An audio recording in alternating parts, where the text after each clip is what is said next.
Hello दोस्तों, आप सब कैसे हैं। आप सभी को नमस्कार। आई होप आप सभी अच्छे होंगे। दोस्तों, आज हम लोग नया टॉपिक शुरू कर रहे हैं जिसका नाम है हैप्लॉयंटिक लाइफ साइकिल। तो दोस्तों, हैप्लॉयंटिक से हम आप क्या समझ पा रहे हैं। हैप्लॉयंटिक मीन्स गैमेटोफिटिक जो फेज़ होता है जिस प्लांट में वो डोमिनेंट होता है, तो उस स्टेज को हम बोलेंगे हैप्लॉयंटिक। अगर जिस प्लांट में या किसी भी प्लांट में हमारा स्पोरोफिटिक फेज़ डोमिनेंट होगा तो उसको बोलेंगे हम लोग डिप्लॉयंटिक स्टेज। तो दोस्तों, आज हम लोग हैप्लॉयंटिक स्टेज प्लस हैप्लॉयंटिक लाइफ साइकिल किस प्लांट में पाया जाता है उसको हम जानने का प्रयास करेंगे दोस्तों। तो दोस्तों, आज हमने हैप्लॉयंटिक लाइफ साइकिल समझने के लिए ग्रीन एल्गी को लिया है। ग्रीन एल्गी के अंतर्गत हमारा स्पाइरोगायरा आता है। स्पाइरोगायरा को हम पॉन्ड सिल्क भी बोलते हैं। ये बहुत रेशमी होते हैं।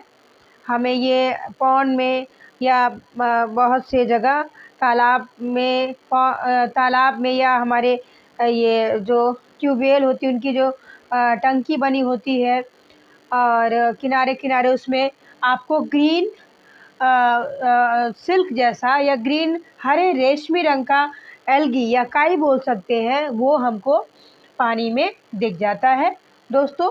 उसको हम स्पाइरोगायरा कहते हैं दोस्तों। और स्पाइरोगायरा का दोस्तों हम लोग आज क्या पढ़ेंगे, जीवन चक्र, लाइफ साइकिल ऑफ स्पाइरोगायरा आज हम समझने का प्रयास करेंगे। और दोस्तों, ये भी देखेंगे कि इसमें कौन सा स्टेज डोमिनेंट है। जो स्टेज डोमिनेंट होगा उसको ही हम उसके हिसाब से इसको शो करेंगे या डिनोट करेंगे दोस्तों। तो स्पाइरोगायरा में जो फेज डोमिनेंट होता है वो हैप्लॉयड होता है, यानी कि इसका गैमेटोफाइट फेज जो होता है वो डोमिनेंट होता है दोस्तों, इसलिए इसको हैप्लॉयंटिक कहा जाता है दोस्तों। अब हम इसकी लाइफ साइकिल समझने का प्रयास करते हैं। सबसे पहले दोस्तों, स्पाइरोगायरा के स्ट्रक्चर पे हम लोग बात कर लेते हैं कि ये किन चीज़ों से बनकर बना है। तो सबसे पहले हम देखेंगे कि स्पाइरोगायरा की बाहर आप एक लेयर देख रहे हैं दोस्तों जिसको सेल वॉल कहते हैं। ये बाहर की लेयर जो है वो बाहर की लेयर है, तो लाजमी है कि वो आउटर लेयर होगी और किसकी लेयर है, वो सेल वॉल की। सबसे पहले दोस्तों हमारी जो वॉल है बाहर की या आउटर लेयर है उसको हम outer layer of cell wall कहेंगे या सेल वॉल आउटर लेयर भी कह सकते हैं। उसके बाद हम देखेंगे आउटर लेयर के ठीक नीचे हमारी सेकेंड लेयर आपको दिख रही होगी, इसको इनर लेयर कहेंगे दोस्तों, जो कि स्पाइरोगायरा सेल को स्पाइरोगायरा के जो अंदर जो हमारे सेल्स हैं उनको क्या करता है, ये सेल वॉल प्रोटेक्ट करता है कि कोई इसको डैमेज ना हो। इसके बाद सेल वॉल की इनर लेयर हो गई। थर्ड आप लाइन देख सकते हैं दोस्तों, ये है साइटोप्लाज्मिक मेम्ब्रेन। जब ये आउटर लेयर सेल वॉल हो गई, इनर लेयर सेल वॉल हो गई, उसके बाद साइटोप्लाज्मिक मेम्ब्रेन आपको दिख रहा है। और ये साइटोप्लाज्मिक मेम्ब्रेन में क्या भरा रहेगा, साइटोप्लाज्म। क्या भरा होता है दोस्तों, उसमें साइटोप्लाज्म भरा होता है। अब हम देख सकते हैं कि स्पाइरोगायरा में ये आप देख सकते हैं बहुत माइक्रोस्कोपिक स्ट्रक्चर है इसमें रिबन लाइक स्ट्रक्चर आपको दिख रहा है दोस्तों। ग्रीन ग्रीन जो रिबन लाइक स्ट्रक्चर है वो उसको हम कहते हैं क्लोरोप्लास्ट। क्लोरोप्लास्ट कलर में कैसे है, ग्रीन। और ग्रीन प्लांट जो होते हैं वो उनकी खासियत होती है कि वो अपना फूड सेल्फ ही बनाते हैं, स्वयं से अपना खाना बनाते हैं। और ये कह सकते हैं synthesis food by photo synthesize food by photosynthesis, यानी कि जो हमारा स्पाइरोगायरा है वो परजीवी नहीं होता है, स्वयं अपना भोजन बनाता है। किसके प्रेजेंस में बनाता है? सनलाइट की प्रेजेंस में। किस मैकेनिज्म के तहत? फोटोसिंथेसिस मैकेनिज्म के तहत ये अपना फूड मेक करते हैं या भोजन का निर्माण करते हैं। दोस्तों, हम लोग ने बात कर ली क्लोरोप्लास्ट की। इसके बाद हम बात करते हैं ये रिबन लाइक स्ट्रक्चर जो क्लोरोप्लास्ट है, इसमें हमको ये देखिए रेड रेड आपको डॉट दिखेंगे, ये होते हैं पायरेनॉइड। पायरेनॉइड क्या करते हैं? ये इनका फंक्शन होता है फिक्स टू कार्बन, ये कार्बन को फिक्स करते हैं दोस्तों। और आपको देखिए ये रिबन लाइक स्ट्रक्चर के बीच में वैकेंट स्पेस है, ये क्या है? ये वैक्यूल इसको कहते हैं। और ये वैक्यूल का क्या फंक्शन है दोस्तों? Balance of substance in the cell, ये सब्सटेंस का बैलेंस बनाते हैं। कोई भी सब्सटेंस है वो एक्सेस ना हो पाए या जो चीज़ कम है तो वो उसको बैलेंस बनाते हैं। कौन बनाता है? हमारी वैक्यूल है। तो इनका काम है बैलेंसिंग करना कि सेल के अंदर जो सब्सटेंस है उनका हम बैलेंस कर सकें दोस्तों। अब देखिए साइटोप्लाज्म मैंने बताया, ये जो क्लोरोप्लास्ट है, वैक्यूल, न्यूक्लियस है और ये सब चीज़ें किस में प्रेजेंट है? साइटोप्लाज्म में। और साइटोप्लाज्म का क्या काम है दोस्तों? साइटोप्लाज्म का ये फंक्शन है कि प्रोटेक्ट ऑफ सेल ऑर्गन्स, जो सेल वॉल के अंदर सेल ऑर्गन्स प्रेजेंट हैं उनकी प्रोटेक्शन कौन देता है दोस्तों? हमारा साइटोप्लाज्म। और साइटोप्लाज्म किससे घिरा होता है, कवर्ड होता है? साइटोप्लाज्मिक मेम्ब्रेन से दोस्तों। तो ये तो स्ट्रक्चर हो गया हमारा स्पाइरोगायरा, इसमें ये सब चीज़ें प्रेजेंट होती है, यानी ये सेल ऑर्गन्स प्रेजेंट है। कौन कौन से हैं सेल ऑर्गन्स स्पाइरोगायरा में? हमारा क्लोरोप्लास्ट है, हमारा वैक्यूल है, पायरेनॉइड है, साइटोप्लाज्म है और हमारा न्यूक्लियस है दोस्तों। अब हम स्पाइरोगायरा की लाइफ साइकिल को समझने का प्रयास करेंगे दोस्तों। अब हम आ जाते हैं अपने पॉइंट पे कि हमारा पॉइंट क्या है। तो पहला पॉइंट है there is dominant stage in this cycle is haploid gametophyte. तो जो हमारा स्पाइरोगायरा है इसमें डोमिनेंट फेज क्या है? गैमेटोफाइट। इसमें गैमेटोफाइट जो है वो क्या है? डोमिनेंट है। और गैमेटोफाइट क्या होता है दोस्तों? हमेशा एन होता है। और स्पोरोफाइट कंडीशन जो होती है या स्पोरोफाइट फेज क्या होता है? वो हमेशा डिप्लॉयड होता है, यानी कि 2n होता है। लेकिन हमारे स्पाइरोगायरा में गैमेटोफाइट जो है डोमिनेंट है, इसलिए ये हैप्लॉइंटिक प्लांट कह सकते हैं या इसमें हैप्लॉइंटिक लाइफ साइकिल प्रेजेंट होती है दोस्तों। नेक्स्ट पॉइंट है sporophytic generation is represented only by the one cell zygote.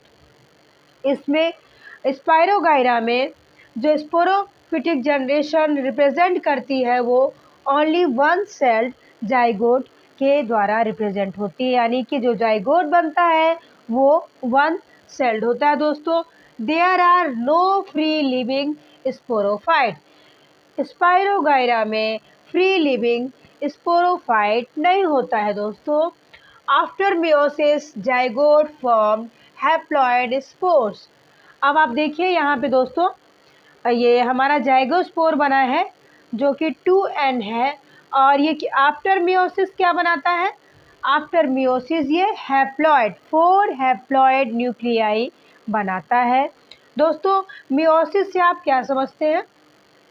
जो हमारी मियोसिस है एक प्रोसेस है और ये रिडक्शन प्रोसेस है, यानी कि जो हमारा डिप्लॉयड जाइगोस्पोर है जब इसमें रिडक्शन डिवीज़न होता है तो ये 4 हैप्लॉइड न्यूक्लियाइड बनाते हैं।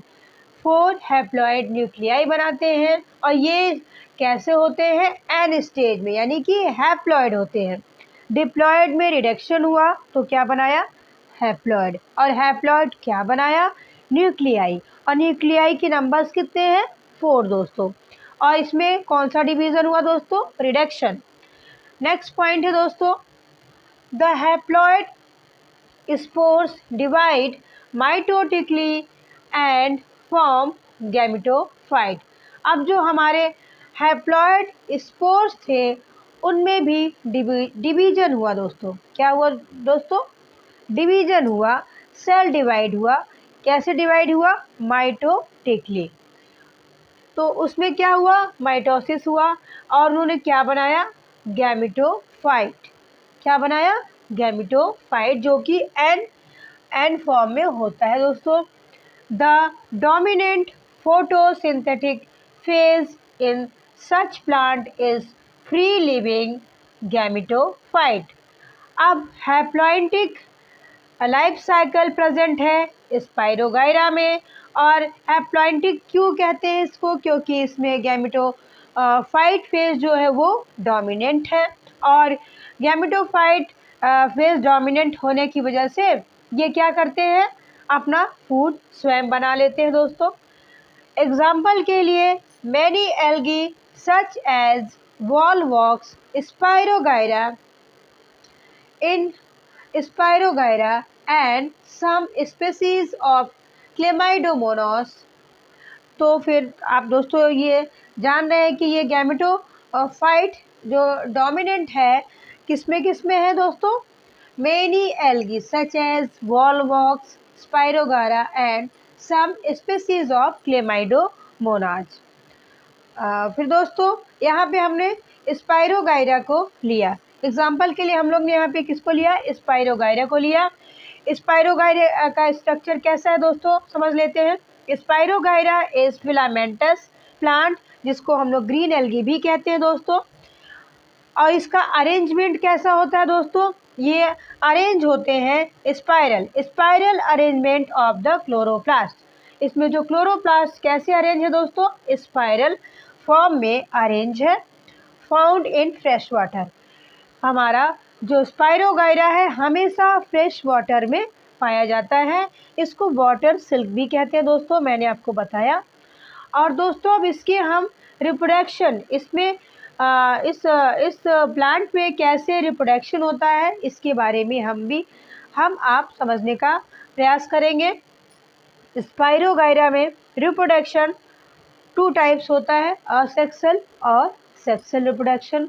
असेक्सुअल भी 2 टाइप से होता है, एक एप्लानोस्पोर, दूसरा vegetative reproduction.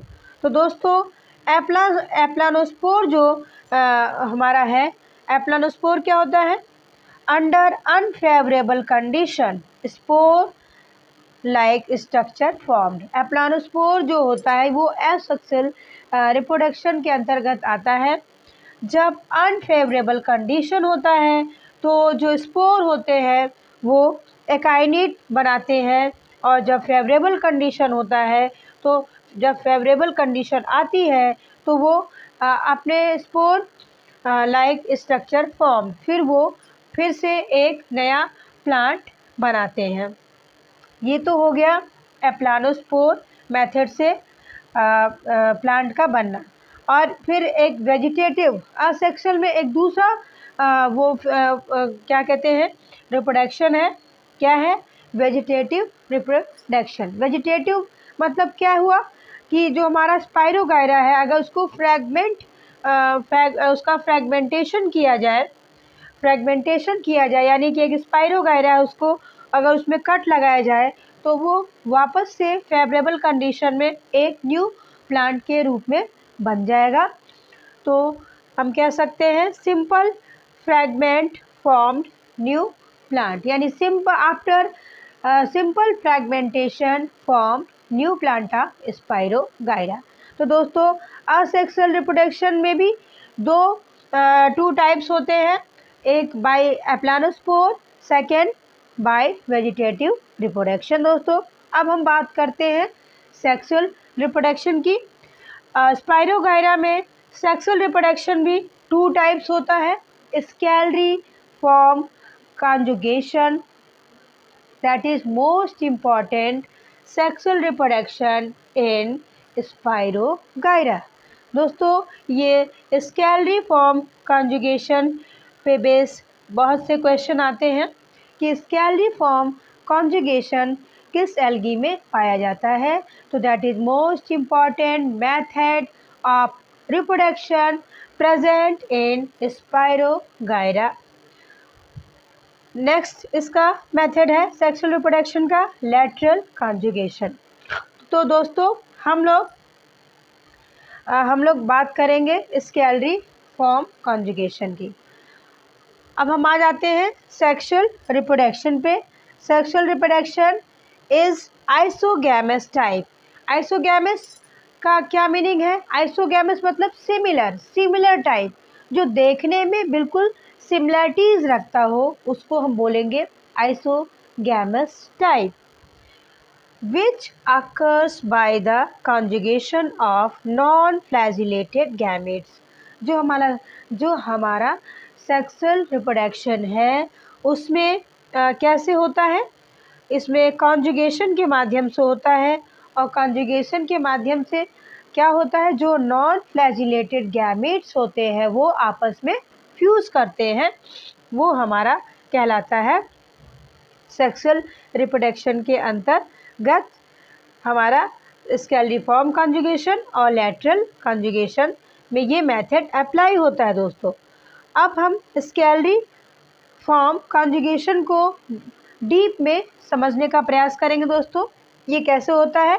It is common occurrence in nature and brought about the participation of two parallel like filaments। अब आप देखिए दोस्तों, ये हमारा स्पाइरोगायरा है। इसमें ये एक सेल है। एक सेल की बात हम करते हैं। एक सेल, आप देखिए एक सेल है, इसमें कॉन्जुगेशन होता है। कॉन्जुगेशन कैसे होता है? इसमें कॉन्जुगेशन ट्यूब होती है। कॉन्जुगेशन ट्यूब का फॉर्मेशन होता है, और इसमें हमारा जो मेल और फीमेल गैमेट है वो फ्यूज़ करता है, और एक ही सेल में जाके वो बनाता है। फ्यूज़ होने के बाद जाइगोस्पोर बनाता है, और एक सेल वो क्या होता है, बिल्कुल वैकेंट होता है। दोस्तों आप ये देख सकते हैं, ये कॉन्जुगेशन ट्यूब का फॉर्मेशन हुआ। यहाँ आफ्टर कॉन्जुगेशन 2 गैमेट्स बने। ये देखिए अलग अलग सेल में गैमेट्स बने, और ये इसके अपोजिशन में आप देख सकते हैं ये दोनों सेल क्या है, बिल्कुल वैकेंट है दोस्तों। तो आइए वापस से हम लोग अपने पॉइंट पे चलते हैं कि इसमें क्या हुआ। It is common occurrence in nature and brought about the participation of 2 parallel lying filamentous. कैसे होता है? जो हमारे जो पैरेलल फिलामेंटस स्ट्रक्चर हैं, पैरेलल जो समानांतर हैं, उनमें ये स्केलरी फॉर्म कॉन्जुगेशन पाया जाता है। और ये कैसे होता है? पैरेलल जो फिलामेंटस स्ट्रक्चर है उनमें आपस में क्या होता है, पार्टिसिपेशन, एक दूसरे से पार्टिसिपेट करते हैं दोस्तों। All cell of filamentous are capable to produce gametangia. तो जो ऑल फिलामेंटस स्ट्रक्चर है वो योग्य है या कैपेबल है क्या प्रोड्यूस करने के लिए? गैमेटेंजिया प्रोड्यूस करने के लिए वो कैपेबल है। Next point, a single is formed from each gametangium. और ये जो हमारा जो सिंगल सेल है वो क्या बनाती है? गैमेटेंजियम बनाती है। After fusion zygospore formed. After fusion, जब ये फ्यूज़ कर जाते हैं तो जाइगोस्पोर फॉर्म्ड होता है इन वन सेल। एक सेल में जाइगोस्पोर फॉर्म्ड होता है, और अदर सेल इज़ एम्प्टी, यानी कि जो अदर सेल है या अपोजिशन वाला सेल है वो वैकेंट होता है या खाली हो जाता है। On the basis of nature motile cell is male gamete. Spirogyra में जो motile nature, on the basis of nature जो गैमेट बहुत मोटाइल होता है वो क्या होता है? मेल गैमेट है। और जो नॉन मोटाइल गैमेट है उसको क्या कहेंगे? उसको हम नॉन मोटाइल सेल को क्या बोलेंगे? Non motile cell is female gamete. Motile cell is क्या है? On the basis of nature, motile cell is male gamete and non-motile cell is female gamete. Zygospore consist of 3 layers. अब दोस्तों आप देखिए यहाँ पे स्पाइरोगाइरा में सेक्सुअल रिप्रोडक्शन हुआ। कौन सा सेक्सुअल रिप्रोडक्शन, किस टाइप का हुआ? स्कैलरिफॉर्म कॉन्जुगेशन का मैं आपको दिखा रही हूँ दोस्तों।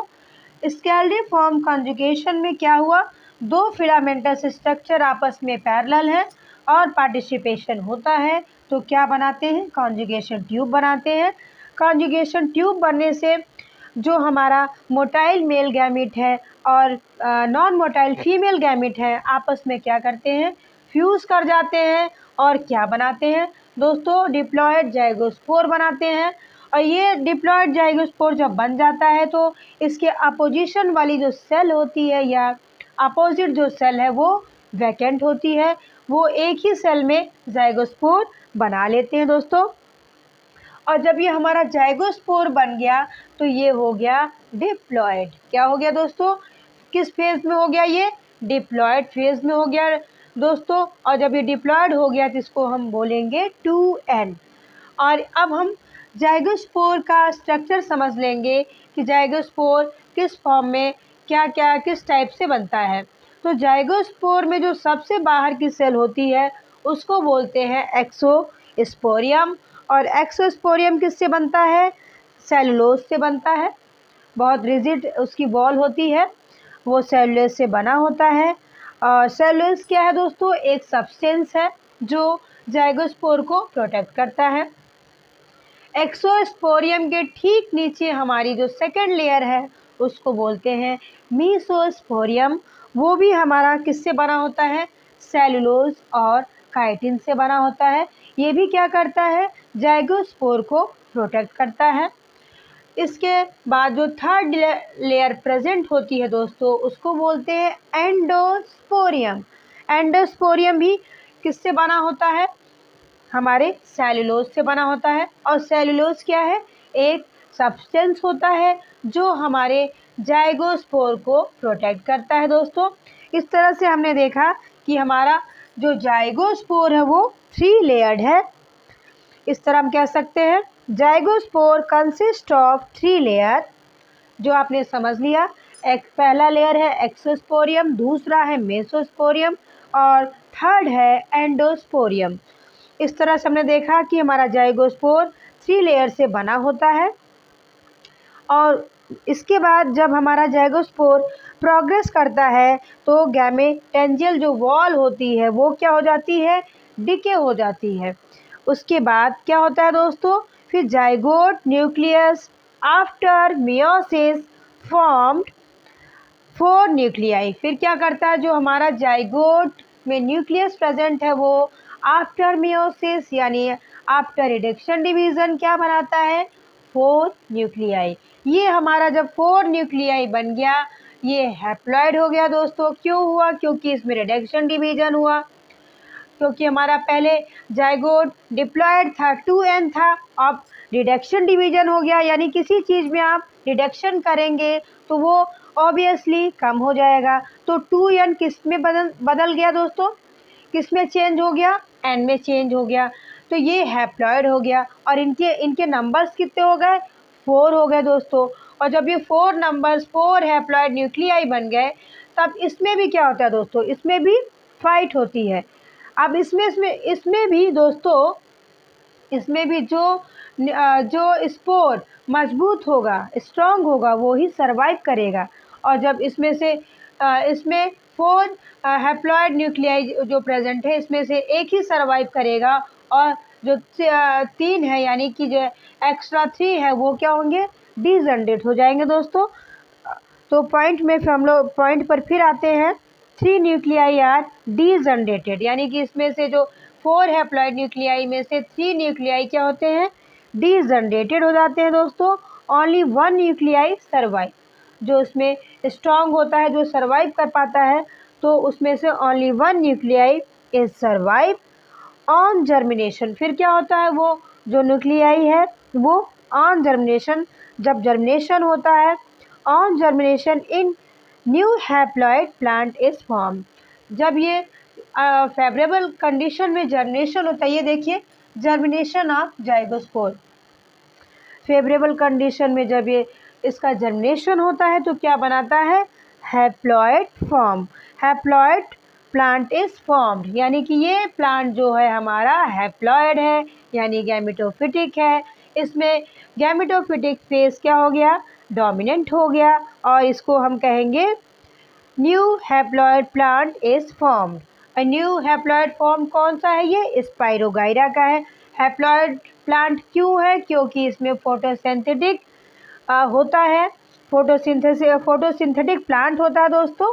और फोटोसिंथेटिक प्लांट होने की वजह से ये अपना भोजन बना लेते हैं, और ये इसमें gametophyte phase is dominant, that is called haploid plant.